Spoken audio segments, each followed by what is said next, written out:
As we first reported last week, there will be no Susan G. Komen Run Walk event in Evansville this year for the first time since 1998. There is no Komen More Than Pink Walk scheduled in the tri-state this coming fall. Now, we reached out to the executive director of Komen, Indiana and Kentucky, Jennifer Maluski, and I spoke with her earlier today about these changes. Jennifer, thanks so much for joining us today. Tell us about this decision. Why no More Than Pink Walk? No More Than Pink Walk for now, I would like to say. But unfortunately, since COVID, like many organizations, we're operating with limited resources. We have a small but mighty team of 3, covering 2 states, and we had to make some really hard decisions and, maximize our staff's efforts in areas that, have shown the most potential to raise really significant funds. Funds that we use in all communities, not just, in Evansville, but across the state. Komen 100% is still serving, men and women in the Evansville area. Our fiscal year just ended, and initial numbers for our financial assistance program show that we were able to give out $308,250 in direct financial assistance this past year.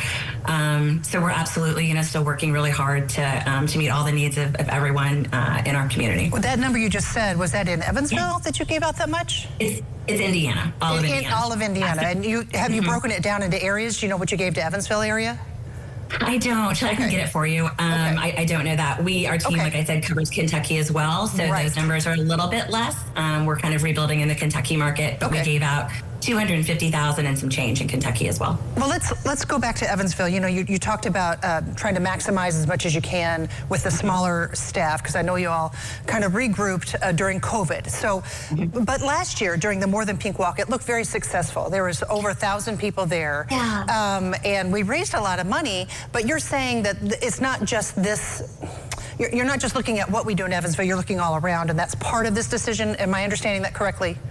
Yeah, absolutely. And it was in very typical Indiana, Evansville fashion. It was somehow the hottest day in October ever. But it was, you're right, there's about 1,000 people there. It was great. And I know a lot of people might be a little, not understand the decision because it seemed like it was a great day, and they're a little disappointed by it. That's the reason why I want you to clarify that.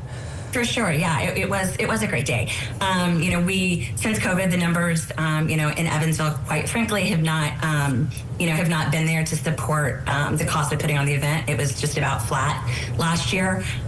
So, we're hoping to regroup and to be back sooner than later, because, we know that a walk is way more than a fundraiser, right? Oh, absolutely. It's community, it's connection, it's hope, it's so many things to so many people. So we are really hoping to be back sooner than later. But, in the meantime, there's a lot of ways that people can get involved, not just in Evansville, but we do a Bigwigs Gala, which is a blind fundraising competition. We have 2 pickleball tournaments. We have Tour de Komen, which is a 100-mile cycle ride that goes from Fishers to Terre Haute. We have the Indianapolis More Than Pink Walk on October 5th. We have the Louisville Walk on October 12th. And then October 13th, we have the Evansville Harley-Davidson is doing a pink ribbon ride. So there is an event there at the Evansville Harley-Davidson. Okay, so you're still here in the area, even though we're not doing this walk.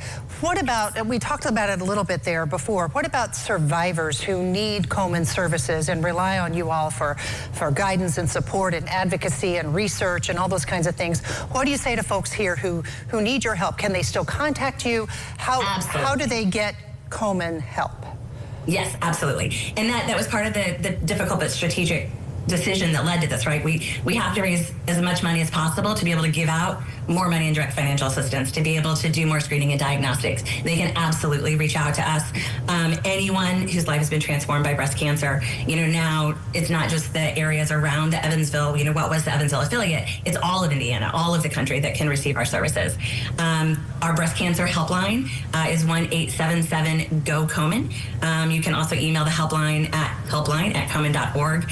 Our patient care center is there for direct financial assistance, for counseling, financial support, screening and diagnosis, like you said, advocacy efforts, mammograms, patient navigation, all of that. And we are planning a breast cancer survivor brunch in the fall. In Evansville, we're doing 4 of them in our 2 states, and there will be one this fall. So actually, good timing. We have our first meeting coming up in June to plan that. So if anyone is interested in, lending your ear and expertise and ideas to that, we'd love to have you. Great deal. Okay, I just want to make sure we really drive this point home that people here in Evansville can still get Komen help here in Evansville.